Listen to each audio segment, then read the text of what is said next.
Olá amigos, hoje eu vou falar um pouquinho com vocês sobre a relação do trânsito e as doenças físicas e psíquicas. Então, uma coisa muito importante para nós, porque as pessoas hoje detêm, a possibilidade de estar dirigindo, os seus carros, os seus veículos de uma maneira geral, por um tempo muito mais prolongado na nossa sociedade. Até porque legalmente hoje, eu como médico especialista em medicina do tráfego,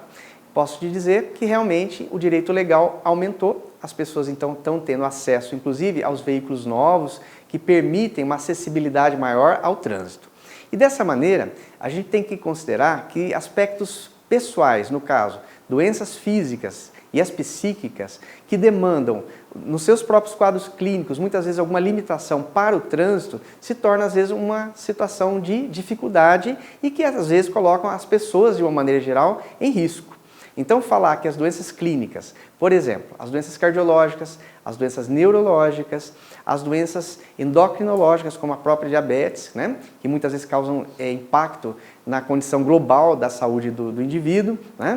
A questão das doenças psíquicas, como as doenças neurológicas, podem repercutir também na condição de um exercício pleno da capacidade de direção. Então, é importante a gente lembrar que a pessoa que está ao volante, ela tem que realmente ter uma integridade física e psíquica bastante boa, até porque ela vai estar colocando a sua vida em risco e também a vida de outras pessoas. Dessa maneira, a gente tem que lembrar que muitas dessas condições também estão associadas a outras situações que não somente doenças clínicas. Por exemplo, ao uso de drogas e álcool, que muitas vezes, como vícios, acabam interferindo na capacidade de direção de uma maneira muito importante, que mesmo com os aspectos legais de coibição desses vícios, nós acabamos ainda tendo a presença deles na nossa sociedade e que repercutem muito na capacidade de direção e o risco que nós temos com um dos maiores índices do mundo de acidentes. Então, falar sobre essas condições são importantes. Outra situação importante relacionada a essa questão ainda seria as pessoas que, detendo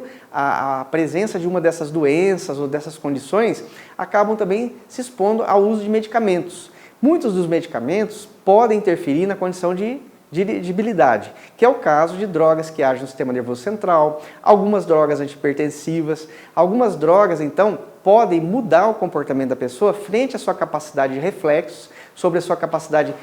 física, no sentido também de força motora, e dessa maneira restringindo a sua capacidade de direção. Então, falar sobre isso é muito importante, porque as pessoas que dirigem, muitas vezes, estão sujeitas a essas condições,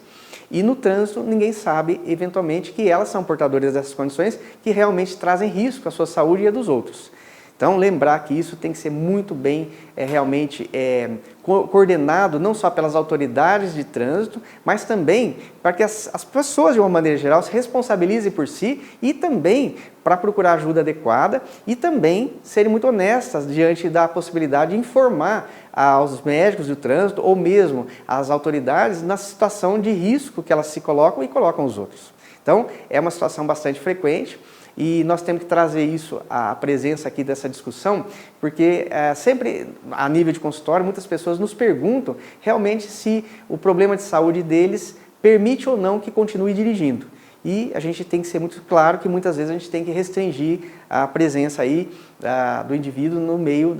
do trânsito que realmente acaba tendo seu risco. Então eu falei um pouquinho sobre isso, porque é uma condição tanto na área médica, mas na área social também com uma repercussão muito importante. Então um abraço a todos e até a próxima oportunidade.